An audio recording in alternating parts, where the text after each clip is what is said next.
بسم اللہ الرحمن الرحیم۔ السلام علی من اتبع الہدی۔ ہدایت کی اتباع کرنے والوں کو راحت دو جہاں قرآن چینل کی طرف سے سلام عرض ہے۔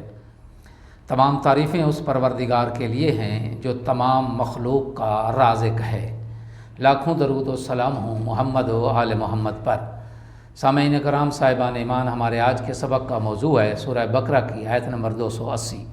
آئیے پروردگار کے پاک نام سے اپنے سبق کا آغاز کرتے ہیں۔ بسم اللہ الرحمن الرحیم۔ وَإِنْ كَانَ ذُو عُسْرَةٍ فَنَاظِرَةٌ إِلَىٰ مَيْسَرَةٍ وَأَن تَصَدَّقُوا خَيْرٌ لَكُمْ إِن كُنتُمْ تَعْلَمُونَ۔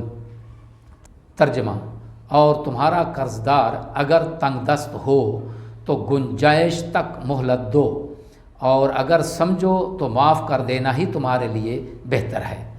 آیت کی تفسیر۔ نزول آیت کے زمانے میں یہ طریقہ رائج تھا کہ قرض دار اگر بر وقت قرض ادا کرنے کی گنجائش نہ رکھتا تو مزید مہلت دینے کے لیے سود میں اضافہ کرتے تھے۔ اسلامی نظام کے نفاذ کے بعد سود لینا حرام قرار پایا اور مالک کو اصل سرمایہ کا حقدار قرار دیا گیا۔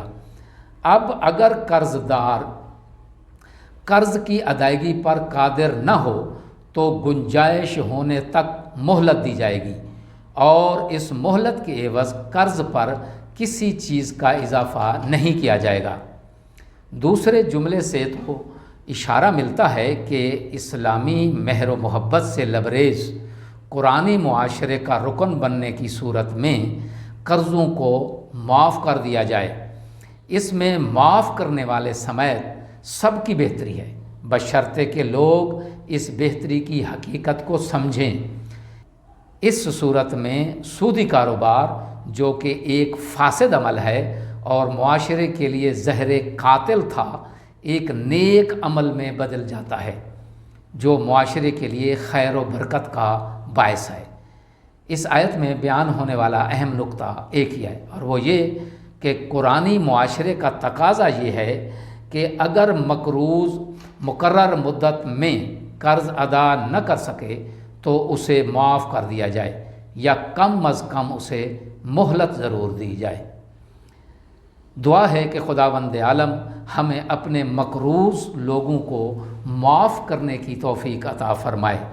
اگر ہم معاف کرنے کی پوزیشن میں نہ ہوں تو کم از کم انہیں مہلت دینے کی ہمیں توفیق عطا فرمائے۔ سامعین سے گزارش ہے کہ کلام پاک کو غور سے سنیں اور اس پر سختی کے ساتھ عمل پیرا ہوں، اور ان احکامات کو اپنے حلقہ احباب اور اہل و عیال تک پھیلائیں۔ وآخر دعوانا ان الحمد للہ رب العالمین۔